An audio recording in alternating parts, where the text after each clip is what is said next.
Hello అండి, welcome back to our channel Andhra రుచులు పై మల్లిక.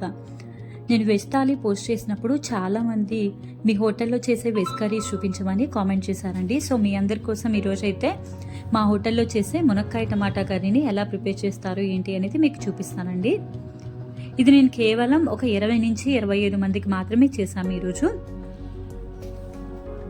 మనం హోటల్లో చేసుకునే దానికి ఇంట్లో చేసుకునే దానికి చాలా డిఫరెన్స్ ఉంటుందండి. సో ఈ వీడియో ఎక్కడా స్కిప్ చేయకుండా ఎలా చేస్తారు ఏంటి అనేది చూసేద్దాం పదండి. ముందుగా నేను ఇక్కడ 2.5 కేజీల వరకు టమాటాలు తీసుకున్నామండి. టమాటాలను బాగా వాష్ చేసుకొని ఇలా సన్నగా పొడుగ్గా కట్ చేసుకోవాలి. టమాటాలని బాగా సన్నగా కట్ చేసుకోవాలండి, లేదంటే ఉడకడానికి చాలా టైం పడుతుంది. ఇలా బాగా కట్ చేసిన తర్వాత ఇందులోనే ఒక 1/2 కేజీ వరకు ఉల్లిపాయల్ని కూడా కట్ చేసుకొని పక్కన పెట్టుకోవాలి.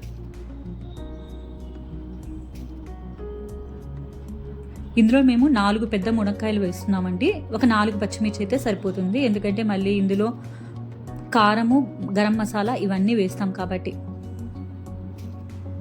మునక్కాయల్ని కూడా బాగా వాష్ చేసుకొని ఇలా పీసెస్ కింద కట్ చేసుకోండి.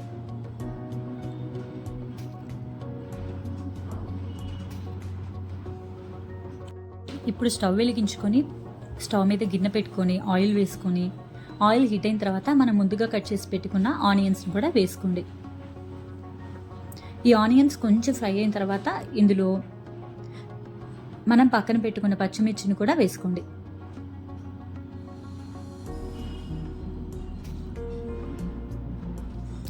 ఉల్లిపాయలు పచ్చివాసన పోయేంత వరకు ఫ్రై చేసుకుంటే సరిపోతుందండి. మరీ గోల్డెన్ బ్రౌన్ కలర్ వచ్చే అవసరమే ఉండదు. ఇలా బాగా వేగిన తర్వాత ఇందులోనే కొన్ని కరివేపాకు ఆకులు వేసుకోండి. మనం కట్ చేసి పెట్టుకున్న టమాటోలను కూడా ఇందులో వేసుకొని ఒకసారి బాగా కలుపుకొని తగినంత ఉప్పు వేసుకోండి. మేమైతే ఇక్కడ కల్లుప్పు వేసుకుంటున్నామండి, కొంచెం ఎక్కువ క్వాంటిటీ కాబట్టి. మన ఇంట్లో అయితే సాల్ట్ ఉప్పు అయినా మీకు తగినంత వేసుకోవచ్చు. ఇప్పుడు దీని మీద మూత పెట్టుకొని టమాటాలు బాగా మగ్గేంత వరకు మగ్గించుకోండి. చూసారు కదా, ఇలా టమాటాలు ఒక 70% కుక్ అయిన తర్వాత మనం కట్ చేసి పెట్టుకున్న మునక్కాయల్ని కూడా ఇందులో వేసుకుందాం. ఒక 60 to 70% కుక్ అయితే టమాటాలు అప్పుడు వేసుకోవచ్చండి. ఇప్పుడు దీని మీద మూత పెట్టుకొని మరొక 5 నిమిషాల పాటు కుక్ చేసుకోండి.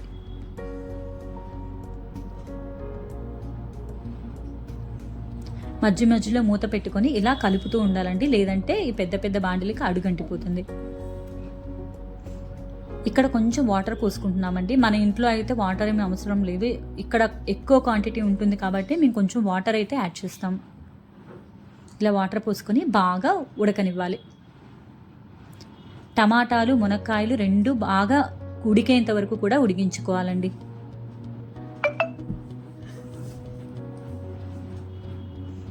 ఈ విధంగా బాగా ఉడికిన తర్వాత ఇందులోనే 1 టీ స్పూన్ వరకు పసుపు వేసుకున్నాం.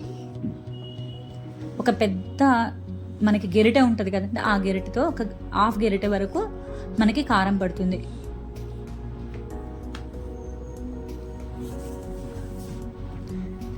ఇవి రెండు కూడా ఒకసారి బాగా కలిసిపోయేంత వరకు కలుపుకోండి.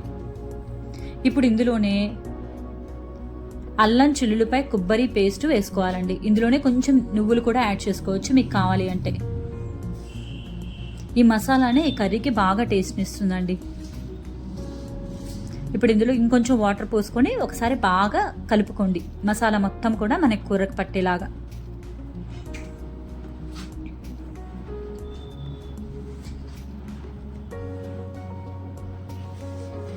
ఈ పేస్ట్ వేయడం వల్ల కర్రీకి గుజ్జుదనం వస్తుందండి, బాగా టేస్ట్ బాగుంటుంది. ప్లస్ కర్రీ కూడా మనకి ఏంటంటే గ్రేవీ కర్రీ లాగా చాలా టేస్టీగా ఉంటుంది.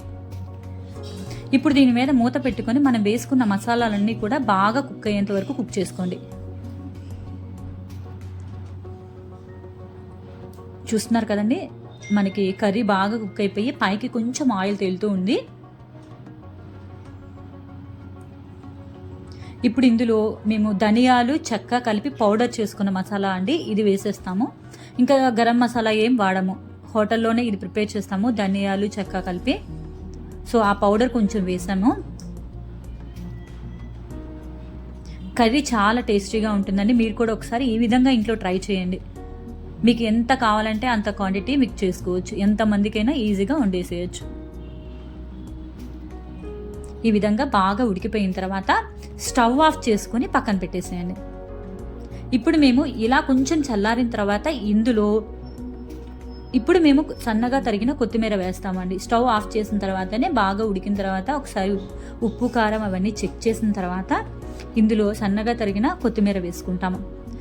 మేము ఫస్ట్లోనే తాలింపు ఏమీ వేయలేదు కదా, మేము అన్నిటికీ కలిపి ఒకేసారి తాలింపు ప్రిపేర్ చేసుకుంటామండి. ఇలా ఆవాలు, జీలకర్ర, కరివేపాకు బాగా నూనెలో వేయించి వేస్తాము. మనం ముందే కరివేపాకు కనుక వేస్తే, తాలింపు వేస్తే అది మనకి మెత్తదనం అయ్యి తినడానికి అలా బాగుండదు. ఇలా కనుక మొత్తం ప్రిపేర్ అయిపోయిన తర్వాత వేస్తే మనం తినేటప్పుడు క్రంచీగా తెలుగుతూ కర్రీ టేస్ట్ చాలా బాగుంటుంది. ఒకసారి మీ ఇంట్లో కూడా మీరు ఇలా ట్రై చేయండి. కొంచెం ఎక్కువ క్వాంటిటీ ఉన్నప్పుడైనా మామూలుగా అయినా ఇలా ట్రై చేయండి. చాలా టేస్టీగా ఉంటుంది కర్రీ. చాలా సింపుల్ అండి ఇవి చేసుకోవడం కూడా. మీకు కనుక ఈ వీడియో నచ్చినట్టయితే please like, share and subscribe my channel. కింద ఉన్న బెల్ బటన్ని ప్రెస్ చేయండి. Thank you all for watching.